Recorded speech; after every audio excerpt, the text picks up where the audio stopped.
من الشيطان الرجيم بسم الله الرحمن الرحيم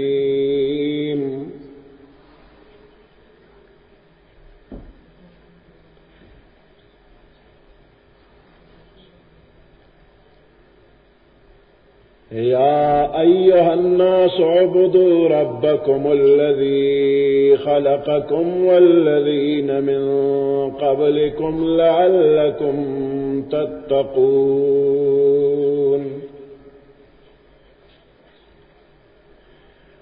الذي جعل لكم الأرض فراشا والسماء بناء وأنزل من السماء ماء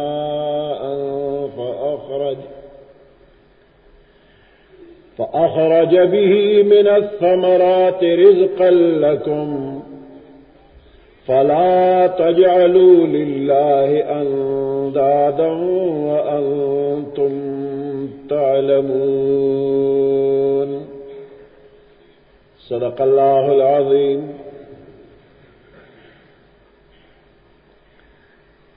سورة بقرہ اول سپارہ یوشتم دویشتم آیات.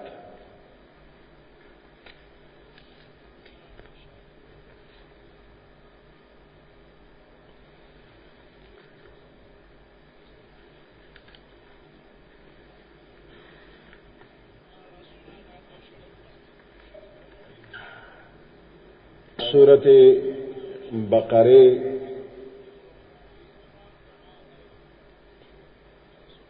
اول آیاتونو کی دکرا مومنانو حال او صفات اللہ پاک بیان کری دی.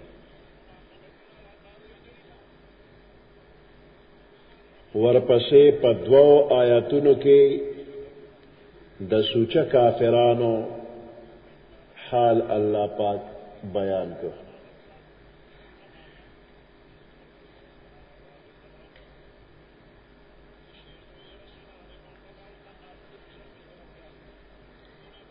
بیا پدیارلس آیاتونو کی د منافقانو حال بیان شو.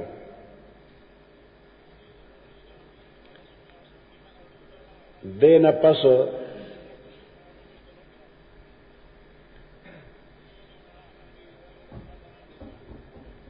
آیاتونو کے عام خطاب اللہ پاک کئی.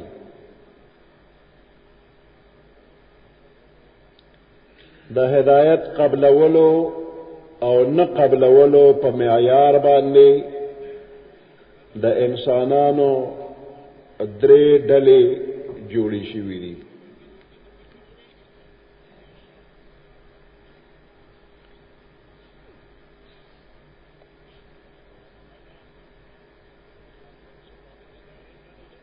یو کرا مومنان، دویم کرا کافران، او دریم منافقان. نو دریو واڑو تا خطاب کی گی پدے آیات کی.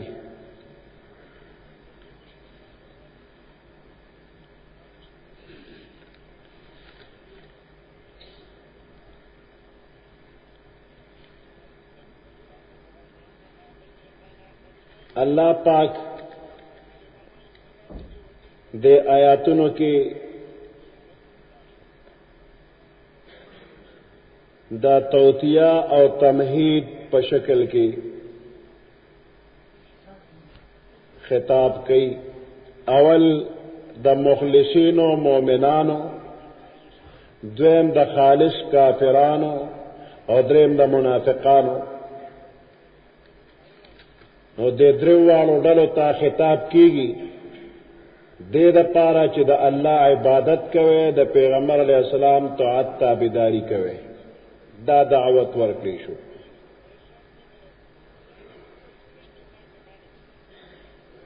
دا دے رکو پا دے دو آیاتونو کی دا اللہ دا وحدانیت او دا اغا دا عبادت اختیارولو دعوا په عقلی دلایل سره ثابتول شي.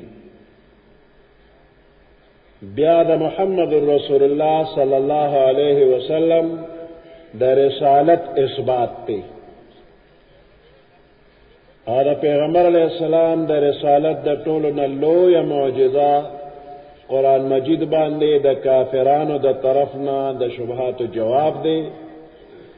ورسره د پیغمبر علیه السلام د رسالت او د قرآن مجید نه انکار په وجه د وعید یعنی سزا او د دې په منلو سره بشارت او خوشخبری ده. او په آخر کې بیا یو ځل د انعاماتو په ذکر کولو سره خلکو ته د الله د بندګۍ اختیارولو دعوت ورکړی شوی دی. یا ایها الناس اے خلقو، یا ایها الناس اعبدو، اے خلقو عبادت کوئے، ربکم د خپل رب. اگر رب خلقکم چې تاسو پیدا کړی، الذی خلقکم اگر رب چې تاسو پیدا کړی، والذین من قبلکم اگر خلقم پیدا کړی چې تاسو نه مخکې دي، یعنی تاسو پلار نیکم پیدا کړی، عام مخلوقات پیدا کړی. نو یا ایها الناس چې عبادتو کا یعنی خپل پورا طاقت په مکمل فرمانبردارۍ د الله کې خرج کا او د یری او د لوی د مخه د نافرمانی نه ځان اوساته. یعنی عبادت او کد خپل رب. د الله ګڼ صفاتونه دي او په ټولو صفاتونو کې دلته کې صفت د رب یې راوړه. دې کې دا حکمت ته چې په دې کې د یوې دعوې سره دلیلم راغی. د په دې آیات کې دا ښکاره شوی ده چې د عبادت مستحق الله پاک دی. ولی وی زکا چې الله د انسان پرورش کوونکې تربیت کوونکې ذات دی. د یو معمولی ساس کې نه ښکلی ښایسته انسان یې جوړ کړ. د لیدلو طاقت یې ورکړ، سترګې یې ورکړې دي. د اورېدو طاقت یې ورکړ، غوږونه یې ورکړي دي. د سوچ فکر د پاره زړه یې ورکړی دی. بیا د ده د بقا او په دنیا کې د اوسېدو اسباب او وسایل یې پیدا کړي دي. نو بل څوک داسې نشته چې دا ټول ضروریات به وله پوره کړي. نو د عبادت لایق همدقه الله دی.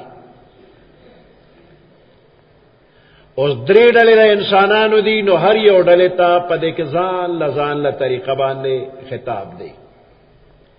یا ایها الناس اے خلقو،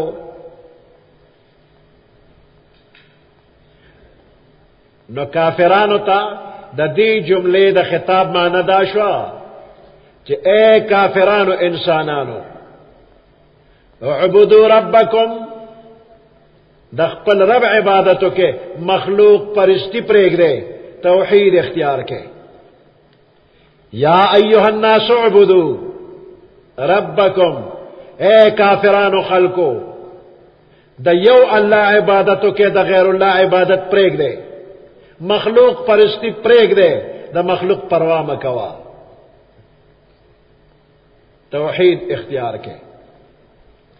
یا ایها الناس اعبدوا، اے کافرانو وحدوا ربکم، خپل یو رب ومنئ، وحدوا توحید ومنئ، یو الله ومنئ. او منافقانو ته چې خطاب شي یا ایها الناس اعبدوا ربکم، اے منافقانو خلقو، نفاق پرېږدئ، اخلاص په ځان کې پیدا کړئ.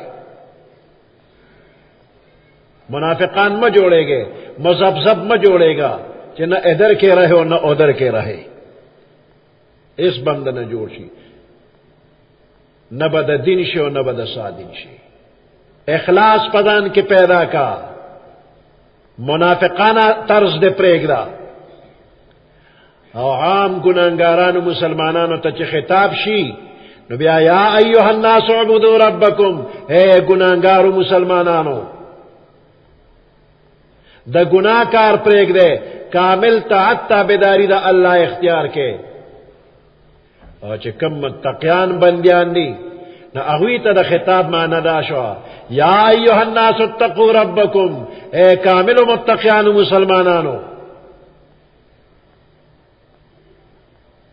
خپل طاعت او عبادت د رب باندې همیشه ثابت اوسېږئ او په دې طاعت تابعدارۍ کې ترقی حاصله کړئ. دې پورې دریو ډلو ته بلکې څلورو ډلو ته خطاب په مختلف انداز شو. یا ایها الناس اعبدوا ربکم، اے ټولو خلکو عبادت وکړئ د خپل رب.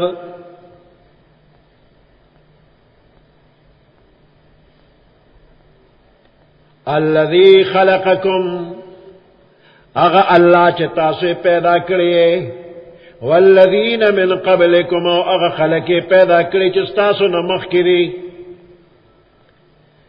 په دې جمله کې الله پاک انسان ته د خپل ځان په باره کې او د خپل پلار نیکه او مشرانو په باره کې دعوت فکر ورکو چې د خپل ځان متعلق او د خپل مشرانو په باره کې سوچ وکړه. نتوی او نه مور پلارو نو ستا وجود نو د الله رحمتونه پتا به سرنګ راغلی وي چې ته وینا. نو اول دا نعمت د الله اومنه چې الله د نش د پردې نه را اوویستې شته یې کړلې، نو چې موجود یې کړي نو بیا در باندې د رحمتونو باران کړی دی. نو اول دنیا ته ستا راتلل دا ځان له یو عظیم نعمت دی. ته نوې الله شته کړی، خلقکم پیدا یې کړی، شته یې کړی، د نیش د پردې نه راوویستې او شته یې کړی، د نیس نه هست کړی، د عدم نه وجود ته راوستې. نو یوازې ته نه، والذین من قبلکم، ستاسو نه مخکې ستاسو پلار نیکې ام پیدا کړي دي. ته پیدا کړلې، یو عظیم نعمت یې درکړ. په دې دنیا کې یو خشته حسین او جمیل شکل یې درکړ، ډېر خشته حسین او جمیل. او بیا دا کائنات ستا تابع کړل، نو تم دا الله تابع شه. او ته چې د الله تابع کېږي نو په هغه طریقه تابع شه کومه طریقه چې تا ته محمد رسول الله ښوولې ده صلی الله علیه وسلم. د هغه وفادار امتی جوړ شه. نو کی محمد سے وفاتوں نے تو ہم تیرے ہیں، یہ جہان چیز ہے کیا لوح و قلم تیرے ہیں، دا ارسستا دی. خود غلام مصطفیٰ جوړ شه صلی الله علیه وسلم. ننگ و غیرت پزان کے را پیدا کا، بے ننگ م جوڑے گا، بے غیرت م جوڑے گا، پخپل محمد الرسول اللہ ننگو کا تابدار شاہ. نو حسین او جمیل شکل درک، کائنات استا تابع کړل، دا ټول کائنات استا لپاره مزدوران پیدا کړی دي. د دینه د نفع د اغشتو طاقت درکړي دي، قوت درکړي دي. ته د خپل عقل فکر نه کار واخلا او دا دنیا خپل قابو کې راولا. نو دا دومره احسانات چې در باندې کړی دي، نو کم ذات چې تا باندې دومره احسانات کړی دي هغه لایق ده دی چې ته ورله عبادت وکړه.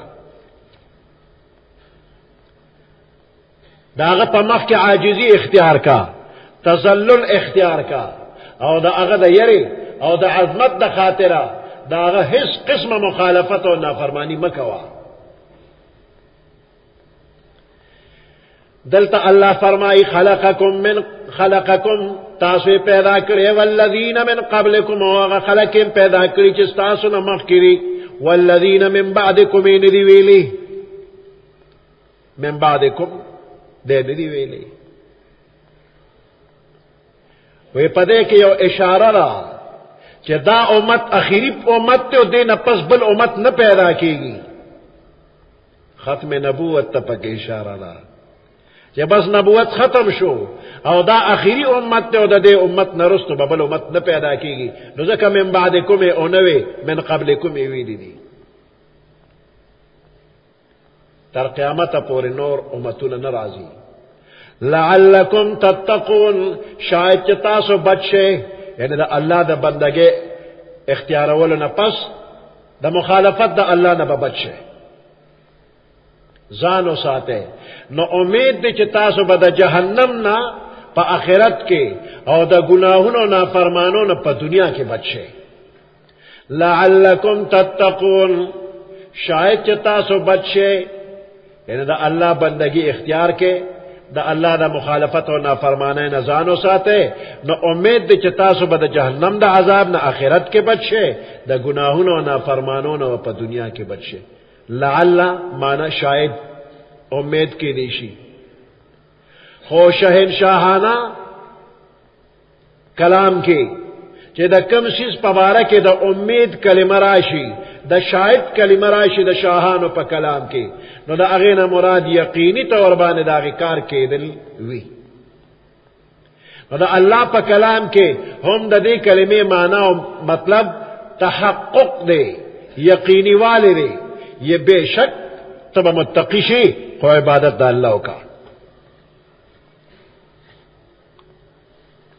الذي جعل لكم الارض فراشا دا اللہ غذات تے جعل لكم الارض فراشا جو جوڑا کرے دا دازمک استاسو دا پارا فرش یو اوار میدانی در لجوڑ کرے دی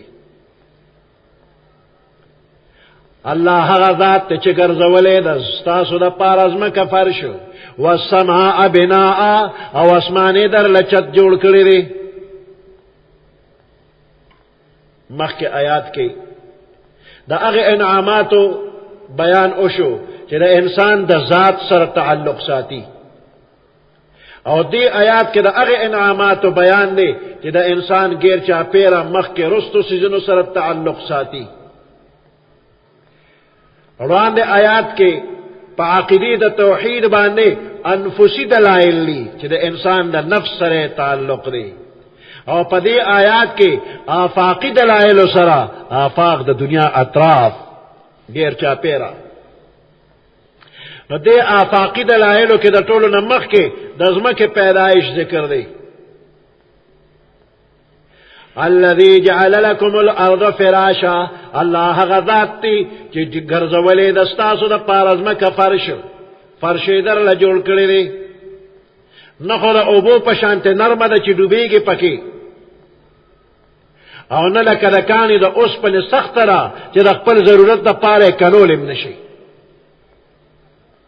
بلکې د نرمه او د سختۍ په منځ منځ کې جوړه ده چې انسان په قرارې او اوسېدل کولی شي او د خپل ضرورتو د پاره استعمالولی شي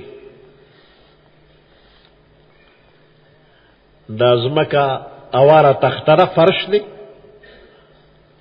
فراش اوار فرش تختہ ومن کو پسکول کی ویری چی زمین گول ہے ازما کا گول دا نو دے دے کہ خودے ہونے چی زمین گول ہے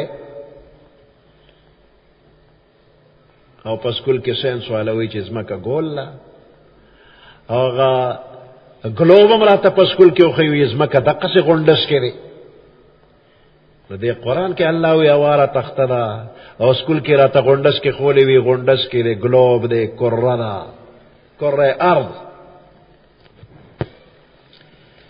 سوال اداو چزمکا اوارا دا قرآن کی ہوئی چے الذی جعل لکم الارض فراشا والسماء بناء دا ازمکا فرش دے نو سینس والا چے وطا گول او کرا او گلوب وی. نو د دې سوال جواب دا دی چې ځمکه په ظاهري شکل کې په نظر کې یو اواره تخته ښکاري، پلنا او اوږده په نظر راځي. او د قرآن مجید د بیان طریقه دا ده چې په دې کې د عام خلکو د سوچ فکر او د عقل خیال ساتلی شوی دی.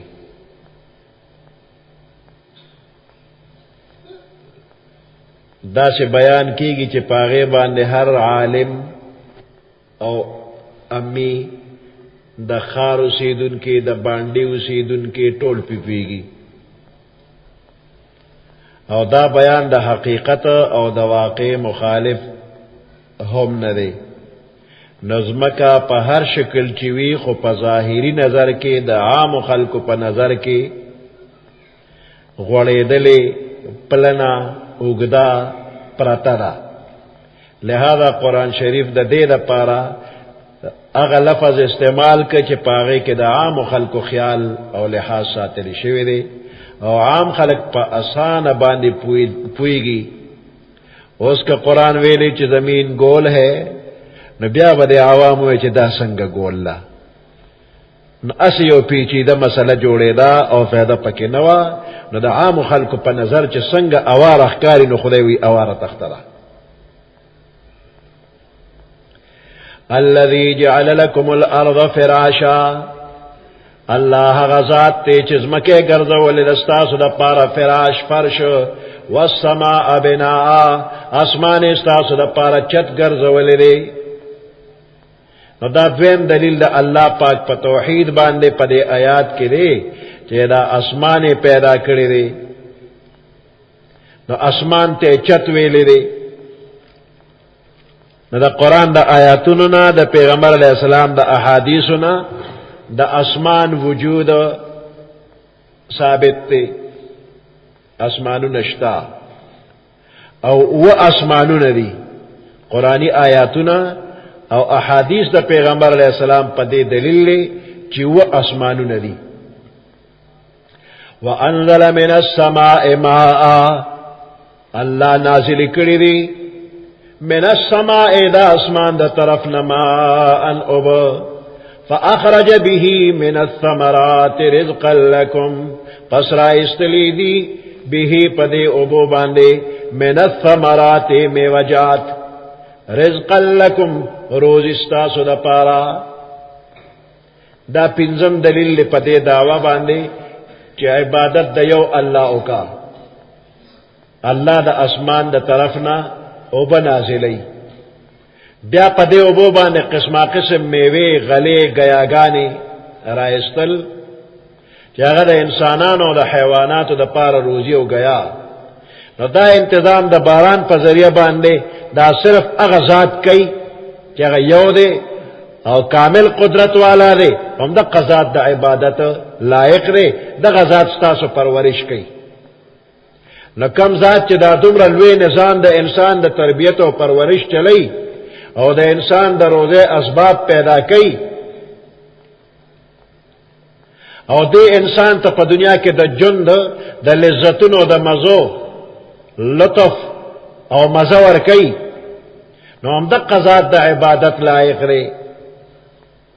ازمکہ کی چی دا سمر سیزون دا انسان دا پیدے دا پارا پیدا کی گی، پدے کہ دا انسان کسب او عمل لر دیر کم دخل لے.